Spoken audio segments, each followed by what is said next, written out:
ऐसे निस्वार्थ संत कहाँ मिलेंगे? देश ने ये रूप जो देश का बदला है उन्हीं के 10 साल के कार्यशैली में बदला है। तीसरी बार भी वही रहेंगे और मेरा देश विराट और विशाल बनता रहेगा। आपके सहयोगी में टीडीपी और नीतीश कुमार, चंद्रबाबू नायडू और नीतीश कुमार की जो भूमिका है वो बेहद अहम हो गई है। विपक्ष अब उन पे भी डोरे डालने की कोशिश कर रहा है। कुछ नहीं होगा। प्रधानमंत्री मोदी जी के वो दोनों मित्र हैं और घनिष्ठ मित्र हैं। जब उनको जरूरत थी तो प्रधानमंत्री जी उनके साथ खड़े रहे और मुझे पूरा विश्वास है कि वो प्रधानमंत्री जी का साथ नहीं छोड़ेगा। आप मेरी बात देख लीजिएगा। तो क्या महाराज जी से बात हुई जीत के बाद? अभी नहीं, सर्टिफिकेट लेके बात करें। आशीर्वाद अभी नहीं लिए हैं? अब वही सर्टिफिकेट लेके तब वहीं ले लेंगे तुरंत। ये सांसद रवि किशन जिन्होंने फिर से जीत हासिल की है। शुक्ला अच्छे खासे मतों से जीत गए हैं गोरखपुर से और इसमें कोई दो राय नहीं थी। हालांकि ओवर कॉन्फिडेंस उनकी तरफ से था जो कि सही भी था। गोरखपुर की जनता काफी पसंद करती है रवि किशन को और उनके कामों को, और यही वजह रही है कि भारतीय जनता पार्टी ने एक बार फिर से रवि किशन पर विश्वास जताया और एक बार फिर से रवि किशन भारी मतों से यहाँ से जीते हैं। नेहा यादव हमारी जो गेस्ट है, न्यू गेस्ट है, समाजवादी पार्टी स्पोक्स पर्सन हमारे साथ जुड़ गई हैं पैनल में। उनका रुख करते हैं। नेहा जी, अखिलेश यादव और राहुल गांधी की ये जोड़ी जिसको प्रधानमंत्री नरेंद्र मोदी कह रहे थे तो शहजादों की जोड़ी है। हालांकि राहुल गांधी ने कहा प्रचार प्रसार के दौरान कि ये बब्बर शेर है, ये तूफान लेकर आ रहा है इंडिया अलायंस। तो इस जोड़ी को, राहुल गांधी और अखिलेश यादव की जोड़ी को नेहा यादव कितने नंबर देंगी?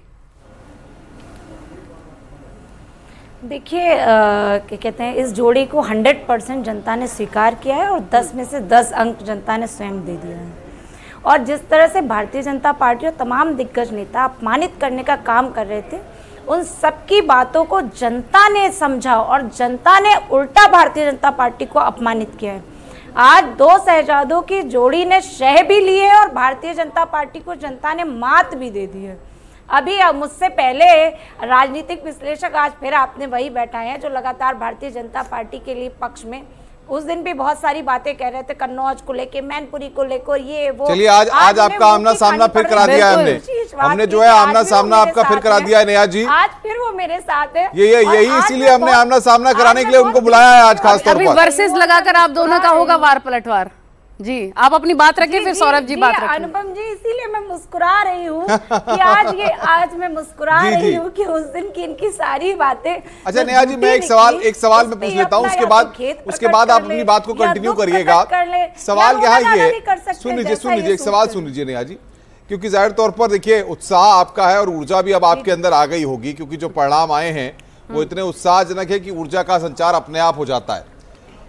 सबसे बड़ी बात यह है कि जिस तरीके की तस्वीर उभर रही है, अब इंडिया गठबंधन की बैठक होगी। अखिलेश यादव भी आज रात तक दिल्ली आ जाएंगे, ऐसी जानकारियां हैं, और राहुल और अखिलेश की फोन पर बातचीत भी हुई है। सवाल यहां पर यह है कि उत्तर प्रदेश में अब ये सिनेरियो बदलेगा, ये समाजवादी पार्टी को कितना फायदा आने वाले वक्त में देने वाला है? देखिए, पीडीए की रणनीति और इंडिया गठबंधन के सहयोग से आज उत्तर प्रदेश ने आदरणीय अखिलेश यादव जी को, आदरणीय राहुल गांधी जी को जिस तरह से ऐतिहासिक जीत दिलाई है, पूरे उत्तर प्रदेश की जनता ने महंगाई के खिलाफ वोट किया, नौजवानों ने रोजगार और नौकरियों के मुद्दे पे वोट किया, पेपर लीक के खिलाफ वोट किया, किसानों ने हमें वोट किया है। वो आदरणीय अखिलेश जी के लिए और आदरणीय राहुल जी के लिए ये जनता के प्रति ये असीम प्रेम है। और उसी तरह से आदरणीय अखिलेश जी और आदरणीय राहुल नेहा जी आपसे भी एक सवाल है, क्योंकि आप कह रहे हैं कि अखिलेश यादव और राहुल गांधी का जो जादू है वो चल गया है दिल्ली में इंडिया गठबंधन। नेहा जी, मेरी आवाज आपको मिल पा रही है? अखिलेश यादव का पीडीए फॉर्मूला क्या आगे भी जारी रहेगा नेहा जी? जी बिल्कुल जारी रहेगा और पीडीए की रणनीति धरातल पे आपको दिखाई दे रही होगी।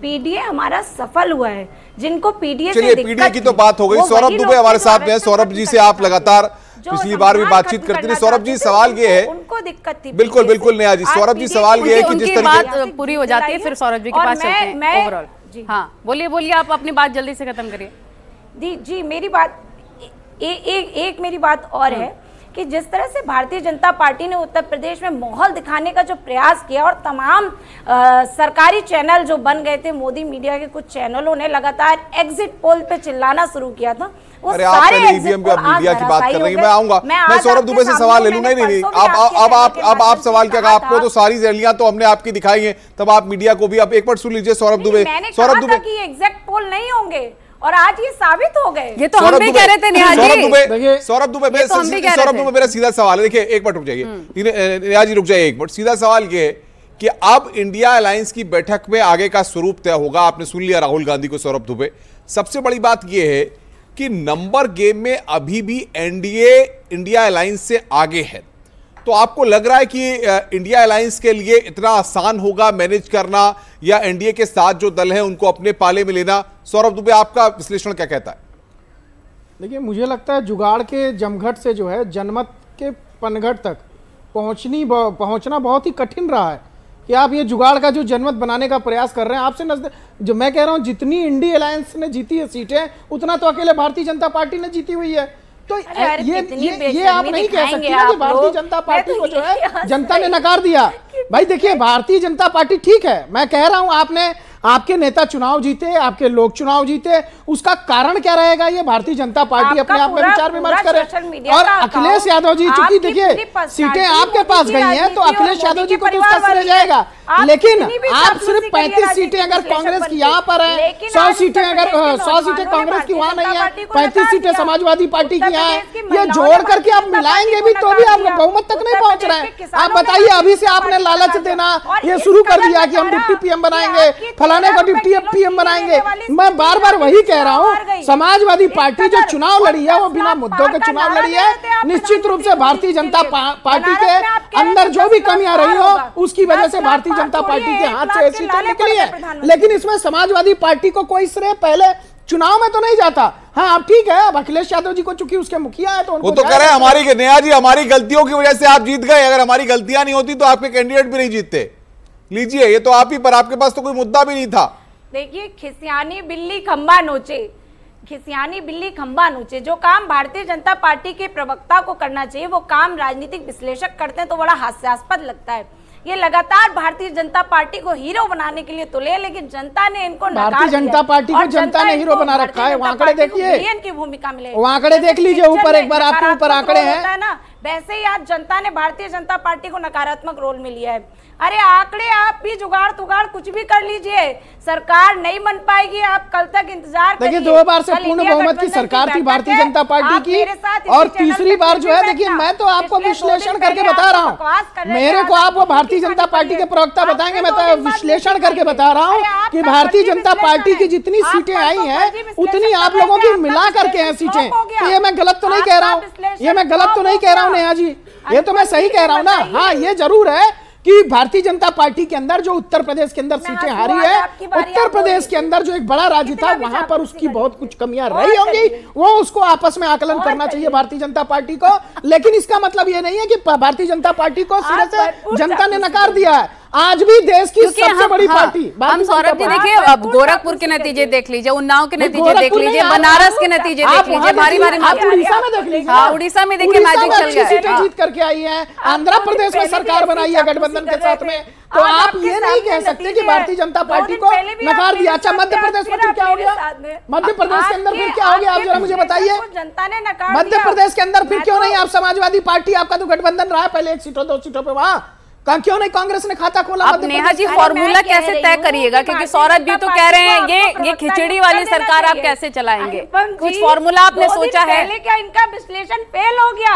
आज आपको इनको बैठाना ही नहीं चाहिए था, सारा विश्लेषण फ्लॉप हो चुका है। इन्होंने परसों भी जो अच्छा, आपकी 35 सीटें आई, 43 सीटें आ रही है, मतलब अभी संभावना है तो पता चलेगा और रात तक कितनी सीटें आएंगी। तो आपको जो है वो पूरे भारत देश में बैठना चाहिए। वाह जी वाह, यही तो तानाशाही है, यही तो आप लोग कहते हैं। सौरभ दुबे रुकिए, सौरभ दुबे एक मिनट रुकिए, सौरभ जी रुकिए, सौरभ जी रुकिए। नेहा जी एक सवाल सुन लीजिए, एक सवाल सुन लीजिए नेहा जी, नेहा जी सुन लीजिए। ये नॉन स्टॉप कमेंट्री वाला सवाल करिए, डिले है क्योंकि नेहा जी का ऑडियो, आप अपना सवाल करिए।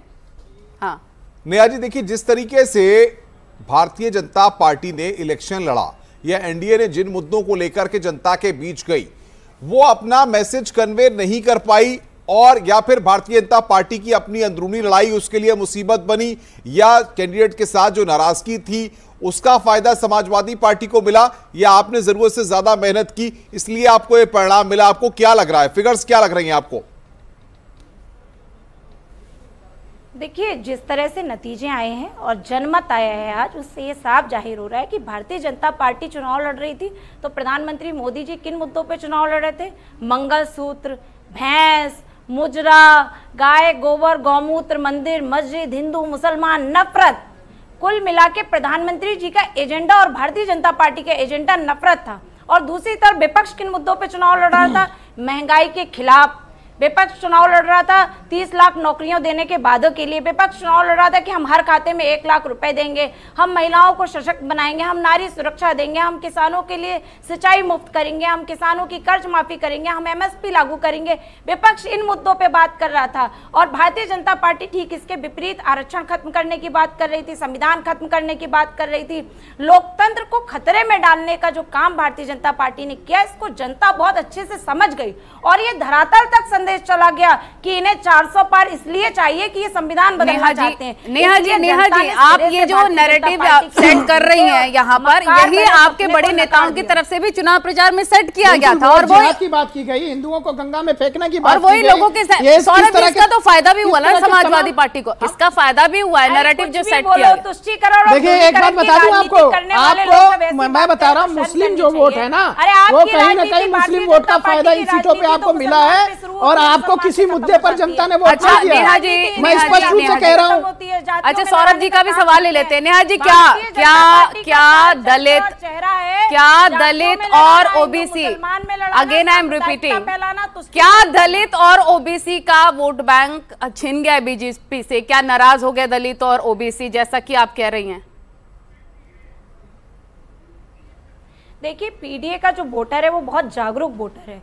संविधान और बाबा साहब डॉक्टर भीमराव अंबेडकर जी में सबकी आस्था है। जो भारतीय जनता पार्टी खत्म करना चाहती थी, इसके खिलाफ जनमत आया है और इंडिया गठबंधन के साथ जनमत आया है। इससे मुझे नहीं लगता किसी को दिक्कत होनी चाहिए। अगर किसी को दिक्कत हो रही है तो मैं हंस लेती हूँ, ये अपनी दिक्कत प्रदर्शित करते रहे।